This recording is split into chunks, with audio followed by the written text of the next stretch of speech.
All right, what we can focus on right up off the top is the final couple of moments. And I think the way to do that, Aarti, is to actually go through a series of questions which need to be answered at this juncture.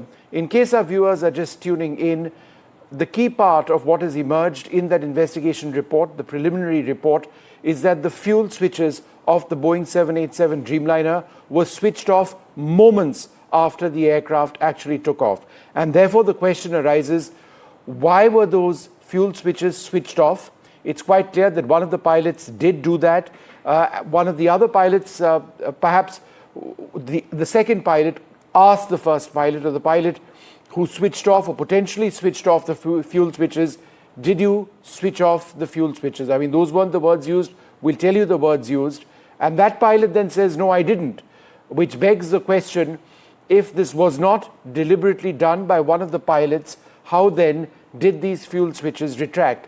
What we'll do, and I'll like to actually go across to the big wall in a moment from now to just describe what we see in these pictures. So as we get set for me to go across to the big wall to describe these pictures, let's run through a couple of important sequences of what was taking place. Now, according to the black box of the aircraft, which has been recovered and data has been retrieved, the aircraft crossed a takeoff speed of approximately 153 knots, so it was safe to be airborne. It took off. It transitioned from the ground to the air. It achieved a maximum airspeed of approximately 180 knots, so it was progressively and normally climbing away, right? Thereafter, and this is the key part, engine 1 and engine 2 fuel cutoff switches transitioned from run to the cutoff position, one after the other, within a time gap of 1 second. Now, this is what the entire investigation is now centered around. What caused engine 1 and engine 2 to switch off within a second of each other? On the right-hand side of your screen, you've actually got the throttle quadrant, right? And if I can just go across and explain it to our viewers very shortly, and just underneath it, we marked in that box the fuel control switches. So somebody has switched off the fuel control switches from the on to the off position, or since the other pilot says, I didn't do it, is there any way in which the fuel control switches were mechanically shut down, potentially as a result of an electrical failure, potentially as a result of a defect in the fuel control switches? We do not know. But let me just explain a little bit about these fuel control switches. We'll try and bring up more images of the fuel control switches in a little while. It's not a switch that goes up and down. In fact, it is a switch which, this is actually the flaps. We'll talk about this a little later. Let's go back to that fuel control switch if we can. Yeah, and let's stay over there. And let me go across to the big screen to try and explain to our viewers what exactly is happening over here. This becomes absolutely clear so that our viewers know what I'm talking about. So we're going to be staying with these images for a moment. And I'm going to just explain, and if we can just freeze these images for a moment and stay with these. These are the fuel control switches. These are the throttles of the Boeing 787. And this is what it was. This is what the debris actually of the aircraft indicated. It's burnt out. Those are the throttles on the top. And over here, you can see the fuel control switches in the on position. Now, if this appears to be slightly unclear, let me come over here and talk a little bit about the fuel control switches, because this is important. These are not normal switches that you just sort of push up and down. The switches, in fact, you have to lift up like this and then bring it down, right?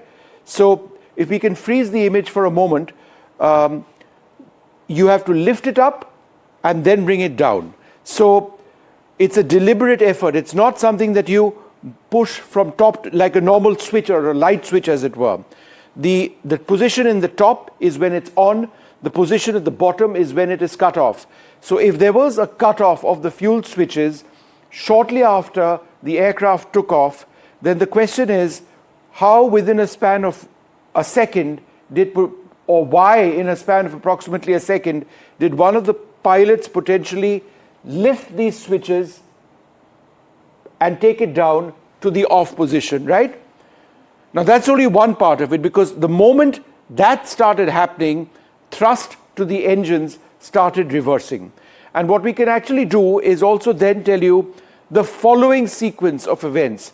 And what happened thereafter is that there was a rapid de-throttling which took place. The thrust of the engines started coming down, right? But very, very importantly, there was, according to the data, an effort by the pilots to toggle these switches. So they tried to put the switches back on, and they were successful in doing that. Once they were able to do that, one of the two engines, remember at this stage we are in a dual engine failure, right? Both the engines have stopped functioning. Once they did put that back up, one of the two engines of the aircraft did relight. In other words, it did restart. It did start developing thrust, right? The throttle was, the thrust was rising in that engine. That may not have been the case in the other engine, which did relight, but perhaps that wasn't thrusting quite as much. Now, if you look at this debris over here, from the debris, it's that same lever and it's the same switches. As you can see, it's in the on position. So despite it having been switched off, it's clear that somebody put it back on. That's what the digital flight data recorder also indicates. It also indicates that the aircraft did start thrusting, but the real pity and the tragedy is that the aircraft was very low at that stage. Both engines had flamed out or potentially flamed out because, in other words, they weren't developing thrust because the fuel switches had been put off. The pilots, or one of them, put the fuel switch back on. One of the engines reignited, but by then, with no altitude to play with, the aircraft started going down and it crashed. So everything that I've described over here points to the fuel switches. Now, why exactly did that take place? And what we will need to ask is there any scenario in which these fuel switches could be not part of the problem? I mean, could fuel be cut off from the engines even with these switches being in the on position? Could there be an electrical failure or a mechanical failure as a result of which, quite independent from the switches themselves, fuel flow to the engines was stopped? There is no answer to that, and that's something that we need to ask experts. But I'm going to walk back and I'm going to try and bring our viewers a few more details about what I'm talking about and what happened moments thereafter. All right, so remember, the aircraft had achieved an airspeed of 180 knots. Immediately thereafter, and I'm reading from the report, engine 1 and engine 2 fuel cutoff switches transitioned from the run to the cutoff position, one after the other in a span of 1 second. Engine number 1 and engine and number 2 began to decrease from their takeoff values. In other words, thrust started rolling back, and as the fuel supply to the engines was cut off, all right? In the cockpit voice recording, one of the pilots is heard asking the other, why did he cut off? This is absolutely critical. Why did you cut off? So the other pilot, right? Now, who is the pilot flying? The pilot flying, in this case, was the co-pilot of the aircraft. And the pilot monitoring, what is known as PM, was actually the pilot on the left who was the commander of the flight, right? They split responsibilities. It's scheduled in. So the pilot who was actually flying the aircraft right now, right, was the co-pilot, right, the first officer, and the pilot monitoring, as I understand it, was the commander. But one of the pilots, and we don't know who, asked the other, why did he cut off? Now, potentially that is a question, potentially from the pilot flying to the pilot monitoring, because typically the pilot flying would have their hands on the yoke of the aircraft and on the thrust lever, possibly, to ensure that it's thrusting. they may not necessarily have gone and switched or put the fuel control switches off. Could it possibly be that the other pilot did it? Or did that happen at all, right? Is what we need to find out. So, but let's go back. In the cockpit voice recording, one of the pilots is heard asking the other, why did he cut off? The other pilot responded that he did not do so. This is going to be absolutely critical because the focus is going to be on whether one pilot deliberately switched off fuel flow to this aircraft in a critical phase of the flight, or if the other pilot who responded that he did not do so, if that is to be accepted as what took place, then how is it that the fuel control switches either failed, or is it possible that fuel flow to the engines was shut off from some other way, right? Now, as per the data, right, there's something else which immediately started happening, right? CCTV footage obtained from the airport showed the ram air turbine getting deployed during the initial climb. What is the ram air turbine? It's a small little propeller which pops out of the engine in the event of both engines switching off. It's designed to ensure that basic electrical fuel is available, basic hydraulic pressure is available, basic electrical systems are available so that the cockpit instrumentation and other key instrumentation can function. But the deployment of the ram air turbine confirmed by this particular report is important because it indicates a twin engine failure did take place. There was no bird activity, so they've ruled out any bird strike into the engines which caused the engines to fail. You've got that circle over there on the image, that's that ram air turbine deploying, right? But by now we are in a critical phase where both engines are below their minimum idle speed. It's in a critical phase, barely over the surface of a few hundred feet. The engines are rolling back. However, and here is where it gets really important, and we need to focus on this as much as we focus on everything else. Engine 1 fuel cutoff transitioned from the cutoff to the run position. In other words, remember, at some stage, the fuel control switches had moved to the off position. They are now back in the on position. And this is absolutely critical. The auxiliary power unit of the aircraft, that's another mini jet engine in the back of the aircraft. It controls various systems. I won't get into what that is all about, but it had some important functions. One of the key functions is to initiate what's called auto start. Now that is also very important because the logic of the system is, in a situation like this, let the APU start, let the APU start functioning and let an attempt be made to restart the engines.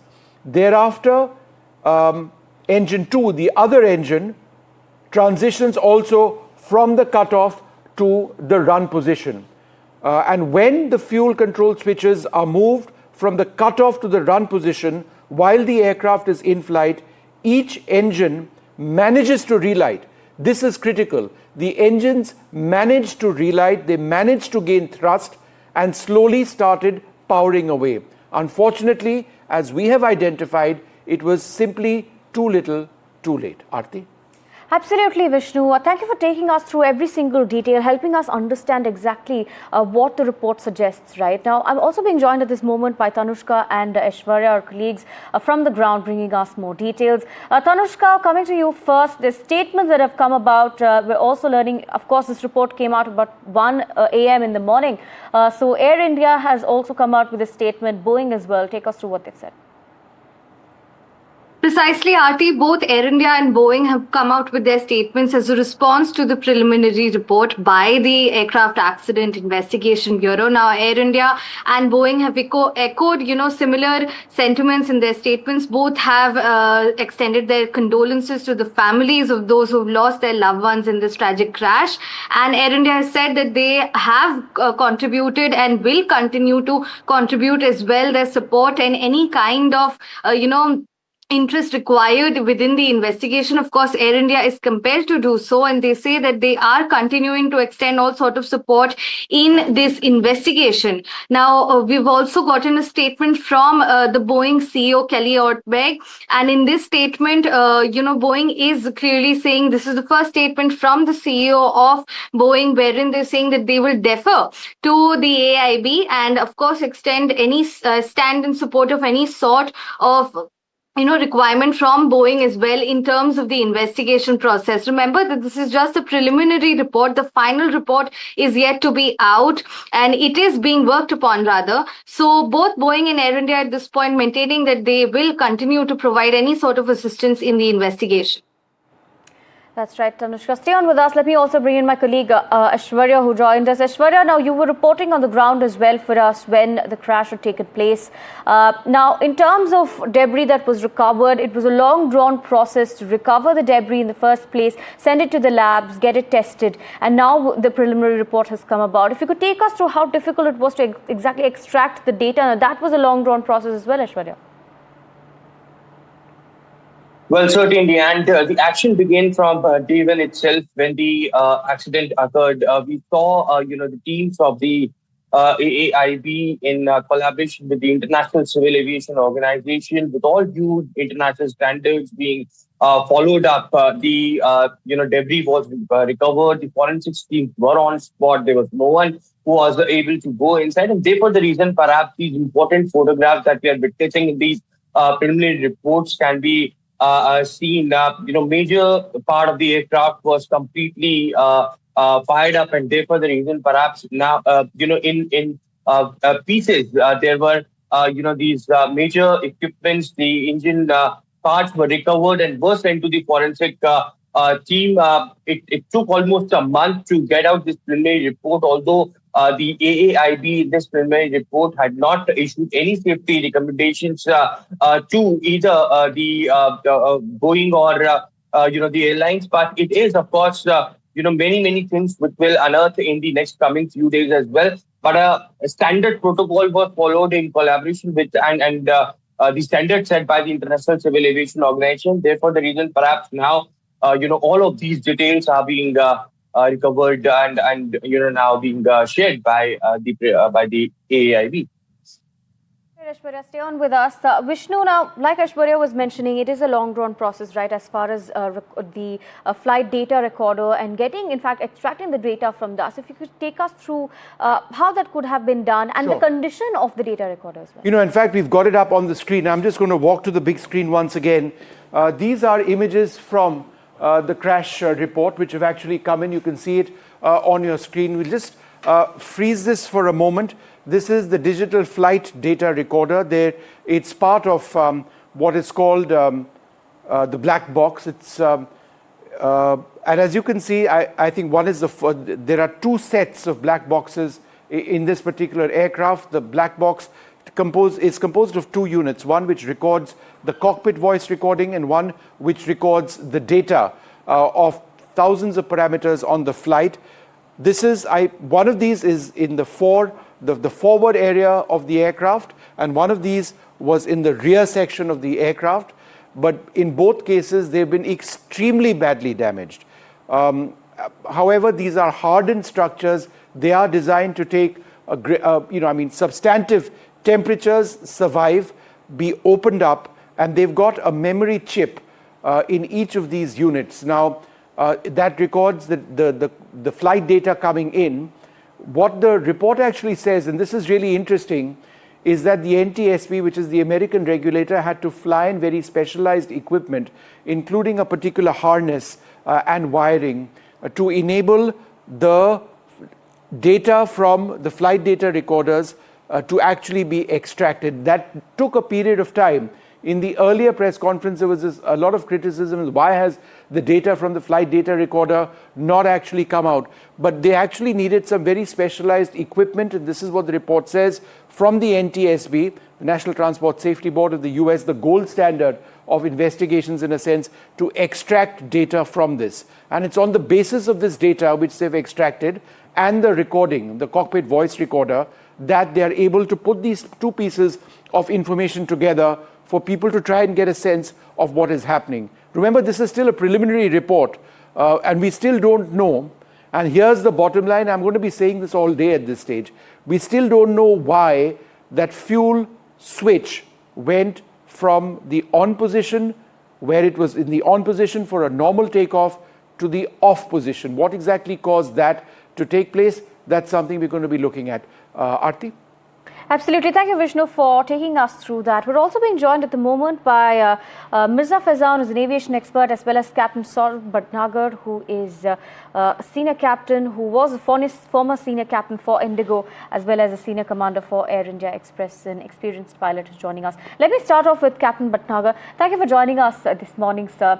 The preliminary report, of course, putting a light on several of the details and several questions that were left unanswered immediately after the crash. But there are still some questions that are yet to be answered. Perhaps the final report that comes out will give us more details on this. Firstly, like my colleague Vishnu was mentioning earlier as well, was this done manually? The switch off position of the fuel switches, of course, was one of the main questions in this, right? How did it go from the run position to the cutoff position? And the cockpit recording also indicating that the pilots were themselves confused. Now, Vishnu had helped us understand how it's not an easy just a switch off, switch on motion that does this. But if you could take us through a little more details of how exactly this would occur. Hi, morning, Aarti. What I know for the Boeing 787 and what the fuel control switch is, first of all, it is absolutely not possible to go on its own because they're spring-loaded switches. They have a detent because this basically, or any kind of inertia will put them off. I don't think so, because never we have practiced and the simulator that you have to simulate both engine failures. Manually, you have to put it in case you want to from cutoff to run. You have to lift it, take it forward, and then it goes into the detent, and then you leave it and it remains there. It cannot come out of the detent unless you manually pull it, and it's a spring loaded, then put it, take it back, and then goes to the cutoff detent. So both the detents are there and it's a spring loaded. That is because to avoid any inadvertent or in case of any inertia or automatically in case of any jerk to come from the run to the cutoff position. So, and in any case, nobody does it, and it has never been told to us in the simulator, and obviously it has to do automatically on its own, I don't think, and it can come on its own to off position. In fact, let me take my next question to Captain Sam Thomas, President of the Airline Pilots Association of India. Captain Thomas, I've got an image of the fuel control switches over here. It's right underneath, the throttles of the aircraft. And as Captain Bhatnagar was mentioning, it's not, or we don't have Captain Thomas as yet. Let me put that question to Captain Bhatnagar. It's not a normal switch on, switch off motion. The on position is forward, the off position is aft. But the way it works is that you lift it and then you move it up, and then again you lift it and bring it down. So it's not something that your hand can actually, and once it's down, it's locked. It stays locked unless you put pressure to lift it up and then move it, right? That's a basic safety mechanism. On both sides, over here and over here, the red box actually prevents us from seeing it. There is a guard rail on both sides. So, there can't be a situation where the hand of the pilot sort of brushes and pushes this or something like that. So it's designed in a way to prevent that. So my question, sir, Captain Bhatnagar, is there any way for fuel to the engines to have been shut off even with these fuel control switches in the on position or in the off position? I mean, I'm trying to understand this. I am, since I'm not a Boeing pilot, but I don't think, because the report says that these control switches were commanded to the switch off positions. That means what the control switches does is just they switch on and switch off the fuel shut off valve. The moment you shut off put the fuel control switches off the fuel shut off valve, it's off, so it stops all fuel supply going to the engine. Captain Bhatnagar, let me ask you a direct question at this stage. Why would a pilot potentially switch off the fuel control switches just moments after the aircraft has taken off? No. Is there any conceivable reason? No pilot will do that inadvertently. As you said, there's a guardrail, it's a U-shape or sort of thing, guard, which is your hand cannot go. And as I said, it's not a light switch where you can just switch on and switch off inadvertently.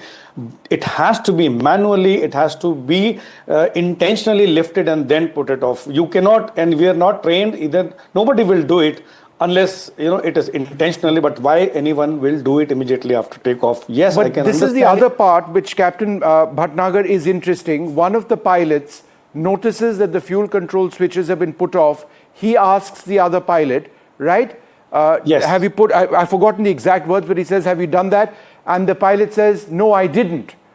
Now, Why did you put it off? Critical part of what people need to get to. If it shouldn't have been off, right? It shouldn't have been off. And B, if it was off and the other pilot says, look, I didn't do it, then the question is, how did these actually move? Is it possible that mechanically there has been a failure of the fuel control switches? No, I don't think so, because there is a detent. It goes into that detent. Yeah. And that's a mechanical, that's a aircraft, the metallic part. It goes inside the detent. Secondly, the distance between these switches is, around 2 to 3, inches or something. In 1 second, that's what the report says. Within 1 second, both the engines, the fuel control switches were put to off. That is absolutely, not understandable how it can happen unless you, in a very, swift movement and fast to do both the things. You have to do one by one. It takes time to get it out of the detent, take it back. So it is totally not understandable how it can be done in 1 second. In a period of 1 second. 1 second. That's what the report says, and they were remained off for 10 seconds. After 10 seconds, they were put to, or it was noticed that they were commanded to run on position. That is where the engine number 1 started to reversing back to the startup position, but engine 2 never came online. That's what the report says. Yeah, that's a critical part of this. That's an absolutely critical part of this. What Captain Bhatnagar points out is that there was an attempt by the pilots to relight this. The APU, which is a small mini sort of jet engine in the back of the aircraft, that the inlet of that opened up. The APU, the auxiliary power unit, started functioning.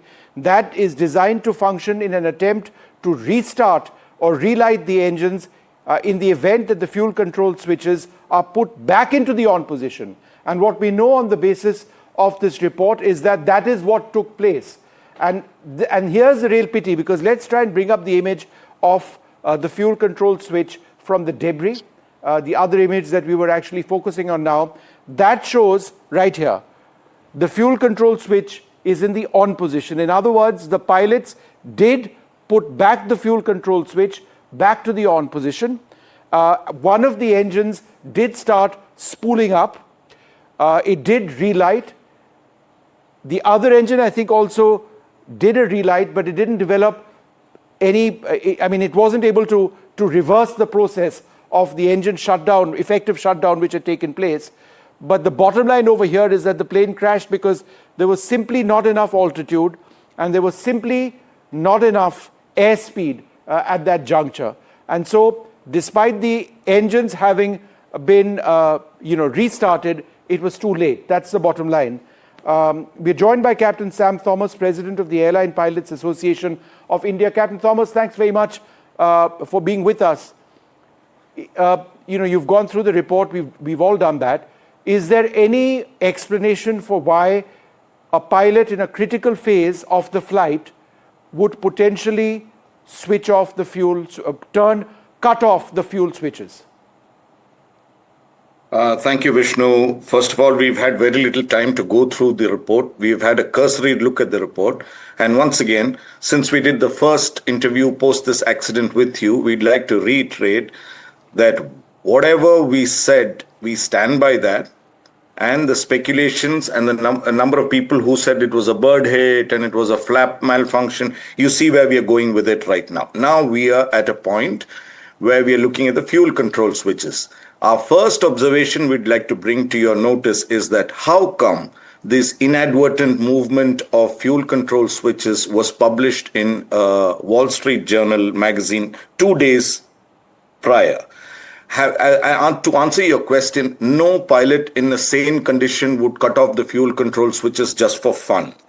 The fuel control switches to cut off thereafter to put it to run is only done during one checklist, and that is the loss of thrust on both engines. Having said that, the report also mentions that there is a bulletin in existence which says, hey, please look at these gates that prevent inadvertent movement of these switches. They could fail, but you could take a look at it leisurely. So these are the two conditions under which we again question the lines of the investigation. It's one of the aspects, fine. But there are other aspects that need to be looked at. No, Captain Thomas, we'll get into that, but let me read out that FAA issued Special Airworthiness Information Bulletin. It says that regarding the potential disengagement of the fuel control switch locking feature, this particular bulletin was issued based on reports from operators of Boeing 737 airplanes that the fuel control switches were installed with the locking feature disengaged. That locking feature is important because it's not, as I've mentioned to our viewers, something that goes up and down. You have to lift it and move it from one position to the other. The fuel control switch design included the locking feature is similar on various Boeing aircraft, including this particular Boeing 7878 aircraft. As per the information from Air India, the suggested inspections were not carried out as the bulletin was advisory and not mandatory. The scrutiny of maintenance records reveals that the throttle control module, in other words, this module over here, in the aircraft was replaced on this particular aircraft in 2019 and 2023. However, the reason for the replacement was not linked to the fuel control switch, which lies just under the throttle over here, right? There's been no defect reported pertaining to the fuel control switch since 2023 on VT A and B. That is the registration number of this aircraft. So, Captain Thomas, it wasn't compulsory for Air India to have done this, right? To take a look at this. But you are suggesting that perhaps they should have been more serious. No, I won't use the word serious, but they should have reviewed the fuel control switches in this particular aircraft on the basis of that bulletin. Is that what you're suggesting? Not entirely. It is not Air India's fault. The maintenance are done based on the severity of the bulletins that are issued. Right. And airworthiness directive is one of the top of the line instructions which says, hey, ground your planes, do this particular act, and then only bring them back to flying. However, a service bulletin kind of warning advisory, that comes is more of a do it at your leisure, maybe within 6 months or something like that. And most operators would take their time doing that. It's not their fault. It's the instructions coming from Boeing. And that indicates the severity of it or the lack of it at the issuance stage. Captain, let me ask you this question. I get that point, and it wasn't mandatory for them to have done it. So there's nothing that Air India has done wrong. I'm just trying to understand, is there any way in which fuel could have been cut off to the engines, or this fuel control switch could have moved itself from the on to the off position? It's designed not to do that. Correct. To be very accurate, you need to hold that switch, pull it out a little bit, lift and put it down. That's how you switch it off. Now, there is an indication in the CVR which says that one pilot asked the other pilot, why did you switch it off? These are not things that happen just like that. No pilot just switches off the fuel control switch. And the other part is anytime it's switched off or even thought of switching it off is confirmed with the other pilot and only then done. So for it to have gone off automatically suggests that there is something deeper in this, particularly the electronic control of these fuel control switches. Could it have inadvertently put it to shut off, or despite being in the run position, cut off the fuel supply? That needs to be investigated. And let me hold that thought. That's critical. I think, and that was my next question. Could there have been a fuel cutoff even when it was in the on position? But the only point is, if you look at the language in the report, it seems to indicate, right, that the switches actually moved. And that's the critical part right here. It says the aircraft achieved the maximum recorded airspeed of 180 knots, and immediately thereafter, engine 1 and engine 2 fuel cut-off switches transitioned. In other words, they physically moved from the run to cut-off position. Now, if the switches moved, it's almost inconceivable in a spring-loaded system where, as you mentioned, and as I've been describing as well, where you lift it up and push it down, it sort of does it itself. It's designed not to do that. It's not a very sophisticated piece of technology, but it is one which is very rudimentary and designed to prevent failures. How could it electrically or in any other way been moved from one position to the other unless one of the pilots did that? And if one of the pilots did that, the question is, why would he do that? That's my question to you. Why would he do that? Firstly, if the pilot has done it, it would be only in response to a loss of thrust on both engines, which calls for putting the fuel control switches to off and then to run back again. So if he has cut off, and if his intention was to cut it off, why would he put it back to run again? So that is one aspect that needs to be looked at. And the pilot responded that he did not do so. Okay, correct. So just so that we are clear about that. Yeah. So obviously it is not something that is, with the knowledge of their, or rather with the knowledge of the pilots. Now, if this has gone off, as I mentioned earlier, this is a very electrical heavy airplane. Yeah. The FADEC does control a lot of aspects of this engine, and there could be a scenario, theoretically there could be a scenario where the fuel has been cut off with the switches still being in the run position. But the point is, Captain, that's the part where I mean, I'm not saying I disagree with you. That's the part where what you're saying is contradicted by what the report says. The report says, and I'll repeat it, that the fuel cutoff switches transitioned from run to the cutoff position. Nowhere does the report say that fuel was cut off with these switches in the on position. Right? Now, and hence the mystery. Yeah, so if you release a preliminary report with one line, there are more questions than answers. They are doing their job, that's fine. Now, how would the fuel switches transition from run to cut off? Either you have to do it yourself or it happened automatically. There are only two choices. Now, if you have done it yourself, that's if the pilots have done it, that is in response to a checklist or a memory item. Now, that's the only case wherein you put both the start levers to cut off and then to run and press the rat and hold for 1 second. Now, that is the checklist. If they have done that, that is as per the checklist. If they have transitioned automatically from wherever due to that gate failure, which the service bulletin is mentioning, then it's not their fault, because they would have, the very fact that assuming that the CVR data is correct, they've asked, why did you turn? One pilot is asking the other, why did you turn it off? He says, I didn't turn it off. So obviously it has gone on its own. So that is something that needs to be... Captain Thomas, one final question before I go across to Mirza Faizan, who's waiting. And correct me if I'm wrong, the pilot flying was the co-pilot, right? In other words, the right-hand seat. And the pilot monitoring was the commander of the aircraft, in this case, on the left-hand seat, right? I haven't seen that part of Already, if you could just take a look at that, and when we speak next time, we can check that out. Because that's also important, because what the preliminary report does not identify, and this is important in the context of this conversation, is that it doesn't identify which pilot said that, right? It says, and I quote, in the cockpit voice recording, one of the pilots is heard asking the other, why did he cut off? The other pilot responded that he did not do so. We do not know which pilot said what, or, I mean, it's one of the two.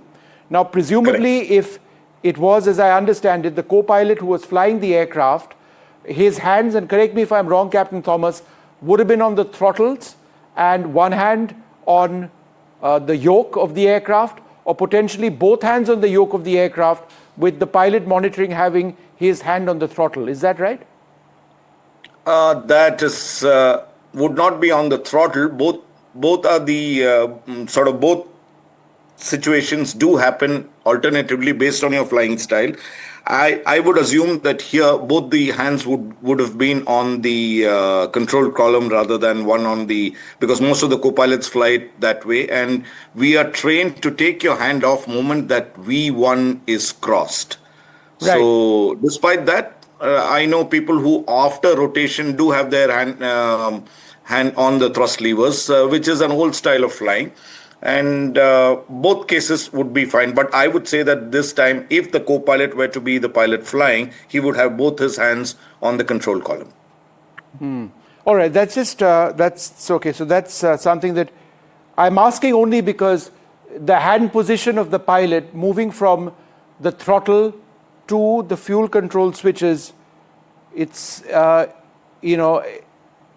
if you're flying the aircraft at the same time, I'm just curious to know which pilot potentially did that, and we don't know.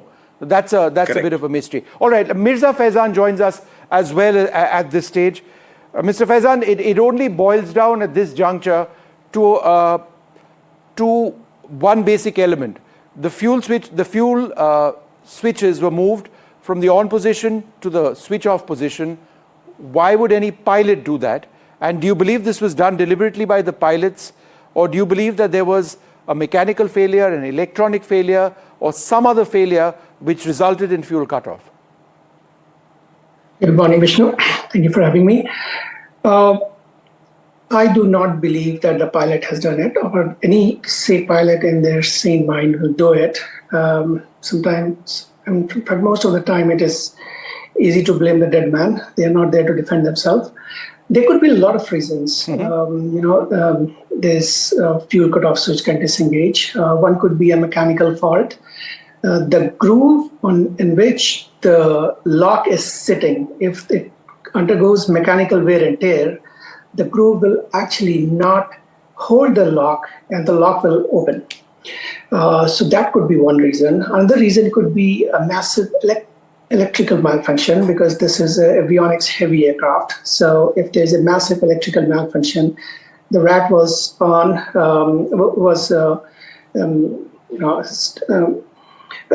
rat actually came out and was deployed. And so that shows that there was a massive electrical malfunction. That's number two. And number three is, it might also be possible that there is some uncommanded system behavior. I mean, we are not aware of that. There might be some possible that if situation 1, situation 2, situation 3 comes together, there is an uncommanded system behavior. So these could be some of the potential reasons which could bring this switch to off. Captain Saurabh Bhatnagar had a point to make. Captain, would you like to go ahead?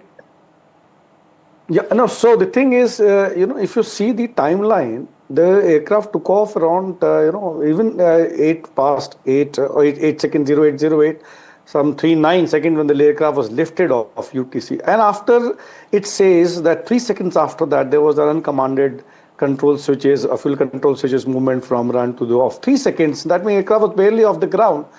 With both within a 1 second gap, the both were commanded, and after 10 seconds they were back to run position. So that is one thing which puts me in a lot of doubt as to how it can happen, because as what Captain Thomas said, that when V1 is achieved, the hand comes off the throttle and back to the yoke, or in the Airbus it goes just off the throttle. So if both the hands of the pilot flying, whether it is the PIC or the first officer, or on the yoke, then at the lift off, it is very difficult, and within 1 second, 3 seconds, he got and puts both the switches off one after another. So that is one thing which is totally, it's not understandable, and it's a normal thing cannot happen unless it automatically comes from run to off, which again it's a thing how can it come when it has a gate.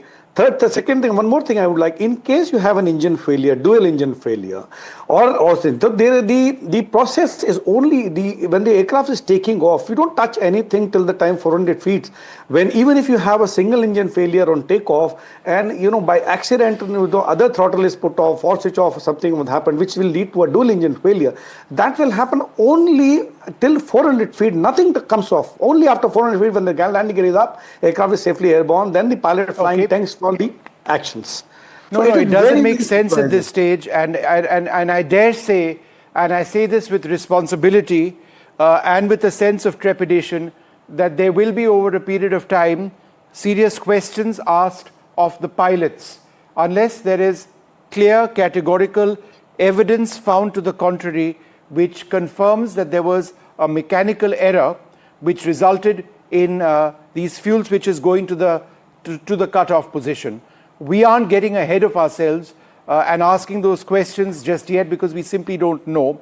And there is only so much that the report says, so we're going to stick to that. But I do suspect that lots of questions will progressively be asked of the potential role of one of the pilots in, potentially switching off those fuel control switches. Why would anyone do that? Because as all of the pilots and experts on our panels have been saying, nobody does that, not least of all in that critical period of the flight. However, let's move to another aspect of this. Let's bring up the pictures or the image of the flap handle. Now, this is also important and interesting, because all of us who had been reporting this or anchoring this or both, and based on the video of the aircraft taking off and then slowly descending, believed that there was a potential for the aircraft, the flap configuration being incorrect, being wrong. Let's go back to the previous picture, and then we'll talk with the pilots about this, because what we now do have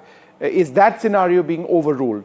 Now, what is a flap? A flap is part of the flying surface, is a surface on the wing, in this case, of the aircraft. A takeoff configuration for the Boeing 787 ensures that the aircraft gains enough lift so that it can climb away on the power of its engines.